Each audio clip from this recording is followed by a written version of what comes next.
Bismillahirrahmanirrahim. Assalamualaikum warahmatullahi wabarakatuh dan salam sejahtera. Berjumpa lagi kita dalam program E-Belajar Matematik tingkatan 2 bab 7 koordinat.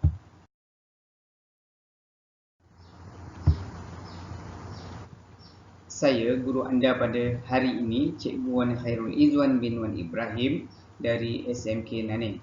Okey, tajuk yang akan kita bincangkan pada hari ini adalah tajuk koordinat bab 7. Standard kandungan 7.2, titik tengah dalam sistem koordinat Cartesian. Standard pembelajaran 7.2.4, penyelesaian masalah. Menyelesaikan masalah yang melibatkan titik tengah dalam sistem koordinat Cartesian.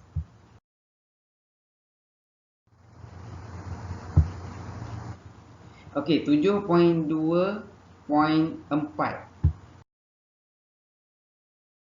Okay, kita tahu untuk penyelesaian masalah ini pelajar sendiri telah belajar.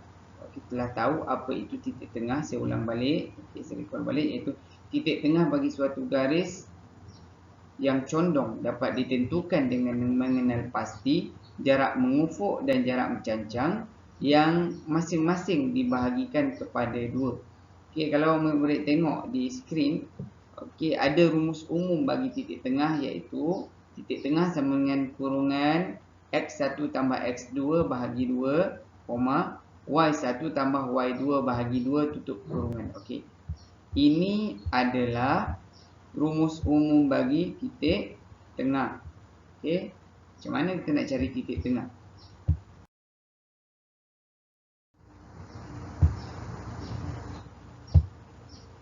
Okey, seterusnya, okey, kita tengok contoh 12. Muka surat 137, murid-murid boleh rujuk dalam buku teks masing-masing. Okey, soalannya ialah rajah menunjukkan garis PAQ pada suatu satah Cartesian. A ialah titik tengah bagi garis lurus PQ. Tentukan koordinat P. Okey, sekarang ni dia nak koordinat P. Kalau kita tengok koordinat P ni bukannya koordinat yang di tengah, tapi di hujung. Maklumat yang diberi adalah titik tengah dan juga titik yang hujung. Satu lagi. Okey, macam mana kita nak kira, nak cari titik P ini? Okey. Yang perlu murid-murid lakukan adalah dengan memahami masalah. Okey, kita akan tengok berdasarkan kepada gambar rajah yang diberi dalam soalan. Okey, yang pertama kita kena tahu iaitu diketahui jarak AP sama dengan AQ. AP sama dengan AQ. Kita tahu A ni adalah titik bagi titik tengah. Okey. Dan kita kena andaikan P sama dengan XY. Sebab apa? Sebab P tidak diberi apa-apa nilai. Kita tahu koordinat umum adalah X dan Y. Okey, X dan Y. Seterusnya, apa yang perlu kita buat? Merancang strategi. Macam mana kita nak kira, apa rumusnya, apa nilai yang kita perlu gunakan berdasarkan kepada soalan yang diberi. Okey, kita sedia maklum dalam soalan dan dinyatakan iaitu jarak AP sama dengan AQ. Maka kita boleh lakarkan macam mana sebenarnya AP sama dengan AQ kalau murid tengok dalam gambar rajah. Okey. Jaraknya sentiasa 2 unit. Okey, 2 unit maknanya kita ketahui A titik tengahnya koordinatnya adalah 0, 2 dan Q koordinatnya adalah 2, 0.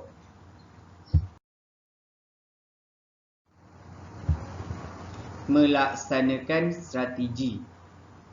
Okey, kita sebelum tadi kita dah kumpulkan maklumat, kita dah memahami masalah soalan. Sekarang ni macam mana kita nak mengira untuk mencari jawapan.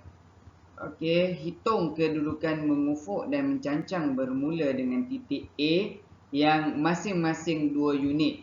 Okey, titik tengah A, dia punya koordinat adalah 0, 2.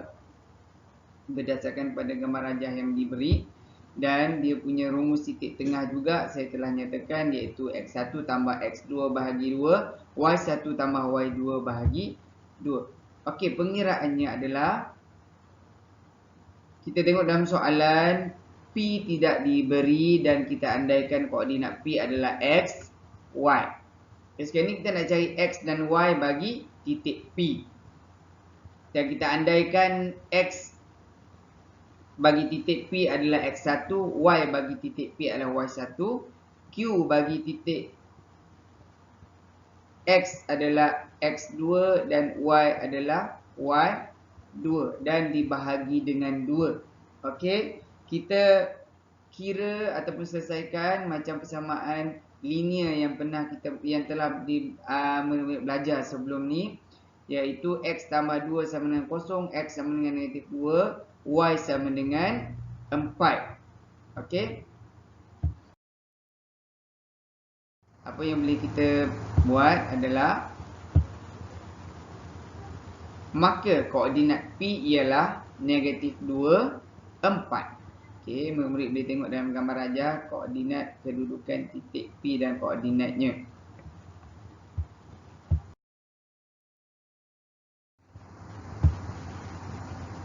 Okey murid-murid, kita tengok satu lagi contoh soalan penyelesaian masalah yang melibatkan titik tengah. Okey, buka muka surat 137 dalam buku teks masing-masing. Boleh tengok buku teks. Okey, soalannya, titik P ialah titik tengah bagi garis lurus KL. Diberi koordinat K ialah negatif 3, 12 dan koordinat P ialah 2, 9. Hitung koordinat bagi L. Okey, macam mana kita nak buat? Okey, untuk soalan ini gambar rajah tidak diberi. Okey, pertama sekali yang kita buat adalah memahami masalah.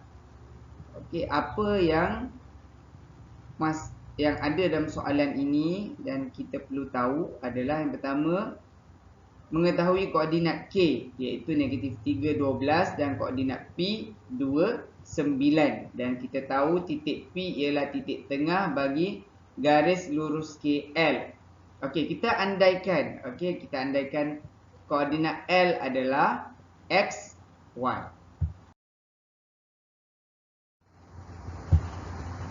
Okey, seterusnya kita akan merancang strategi macam mana kita nak kira untuk soalan ini.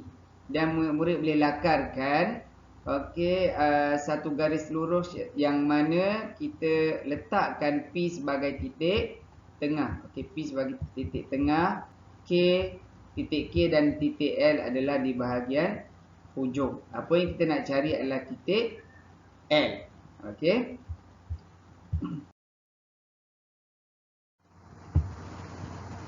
Melaksanakan strategi macam mana kita nak kira, macam mana kita nak dapat jawapan. Okey, pertama, hitung kedudukan mengufuk dan mencancang bermula dengan titik P. Kita tahu titik P ni adalah titik tengah dan dia punya koordinat adalah 2, 9. Dan macam biasa, dia punya rumus umum untuk titik tengah adalah X1 tambah X2 bahagi 2, Y1 tambah Y2 bahagi 2. Okey, ini adalah garis lurus yang telah saya lakarkan, yang mana saya dah lengkapkan di sini dengan dia punya koordinat, iaitu K negatif 2, negatif 3, 12, P 2, 9, L, X, Y. Okey, sekarang ni kita nak cari yang X, Y ini. Berapa nilai? Okey, macam mana? Kita tengok pengiraannya. Okey, kita tahu K sama dengan negatif 3, 12 dia punya koordinat.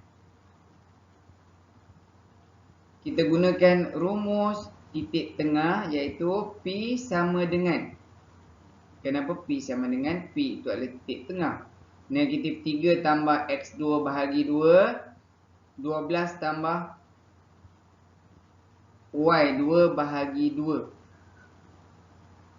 Okey, 2, 9 sama dengan kurungan negatif 3 tambah X2 bahagi 2, 12 tambah Y2 bahagi 2. Dan selepas itu kita akan buat pengiraan seperti persamaan algebra.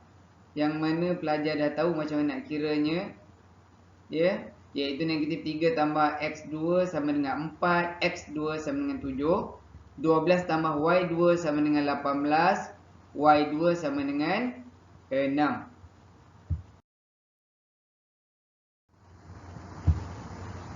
Okey, kesimpulan yang boleh dibuat di sini adalah, okey, maka koordinat L ialah 7, 6. Okey, koordinatnya adalah 7, 6 selepas kita buat pengiraan tadi. Dan ini adalah sedikit soalan pengukuhan untuk murid-murid. Tengok muka surat 138 dan 139, 7.2. Okey, saya harap murid-murid dapat menjawab dan cuba dengan sebaik mungkin. Dan diharap dapat menambahkan lagi pemahaman murid-murid semua. Daripada saya untuk hari ini, saya mengharapkan murid-murid yang menonton video ini akan dapat ilmu dan lebih kefahaman dan dapat disampaikan kepada rakan-rakan yang lain. Saya juga mohon maaf seandainya ada tersilap kata daripada saya. Wabillahi taufiq wal hidayah. Assalamualaikum warahmatullahi wabarakatuh. Salam sejahtera.